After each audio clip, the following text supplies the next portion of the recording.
Hi, I am Dr. Ravi Prakash. I am working as a consultant ophthalmologist in Vasavi Eye Care, Chandanagar, Hyderabad. Today I want to talk about computer vision syndrome.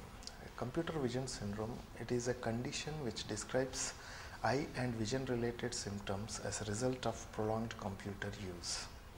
The level of discomfort increases with the amount of computer use. The common symptoms associated with this syndrome are headache, dryness of eyes, eye strain, blurring of vision, neck pain, shoulder pain, etc. The uncorrected vision problems like farsightedness, short-sightedness, astigmatism, and inadequate eye focusing and eye coordinating abilities, age-related changes like presbyopia may all contribute to the symptoms of this syndrome. Okay.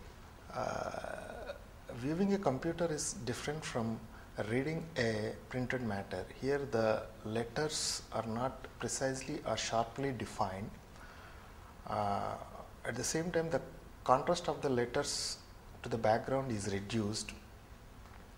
In addition to this, the glare and reflection from the computer makes viewing a computer difficult.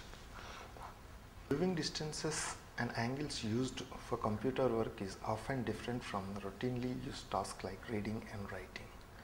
Even the minor refractive errors may significantly affect the comfort and performance of computer work. Undercorrected refractive errors may contribute major symptoms in this computer vision syndrome. People who use routinely glasses in their general work are not suitable to work in front of computer. Some people they tilt their heads at odd angles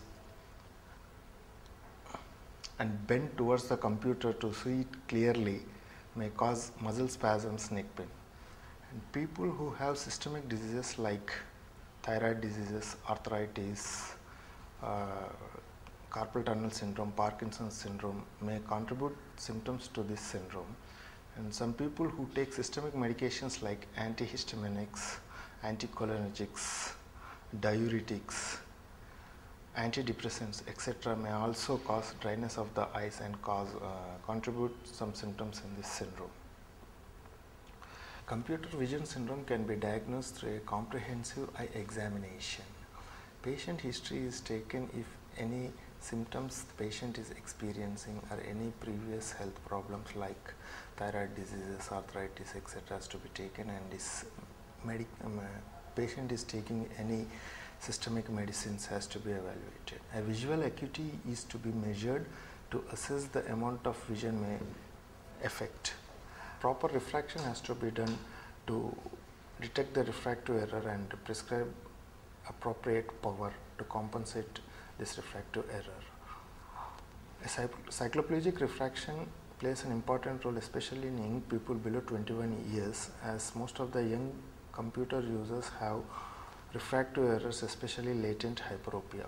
A slit lamp examination has to be done to assess the tear meniscus and corneal surface. On the corneal surface, we may find superficial punctate keratitis or keratitis. A lens has to be examined to detect the formation of any cataract or like.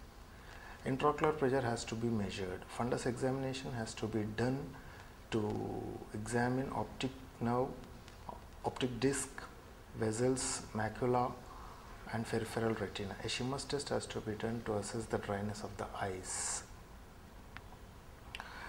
Prophoresis, if available, is used as a diagnostic tool to determine the tear film impairment.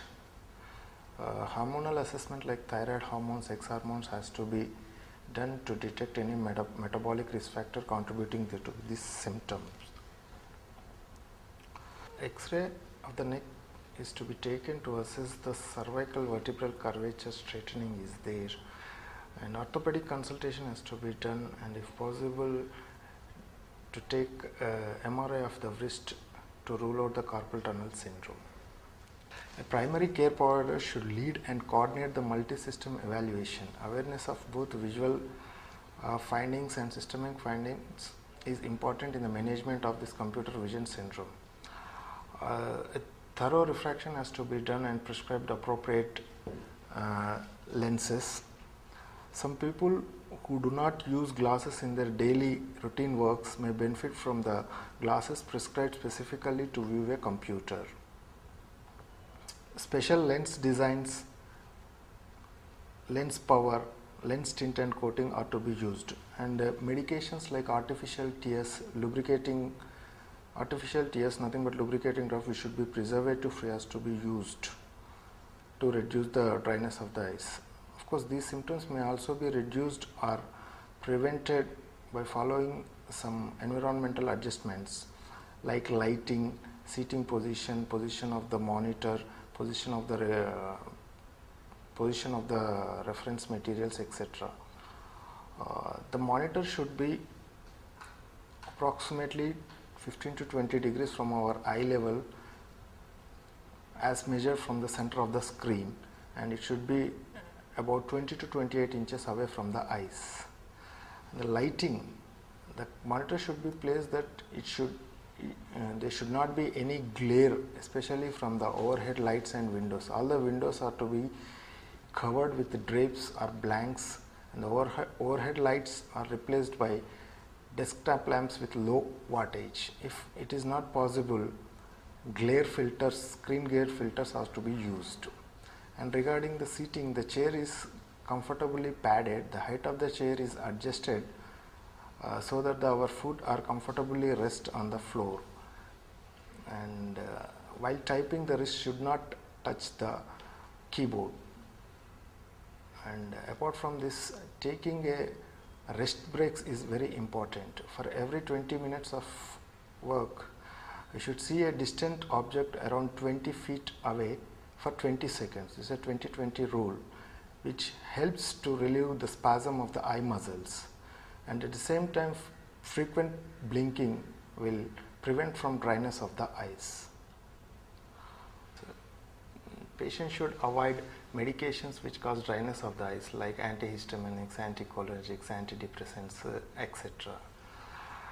And proper sleep, 7 to 8 hours continuous sleep is recommended for the people who work long hours in front of computers, and regular routine exercise is also advised.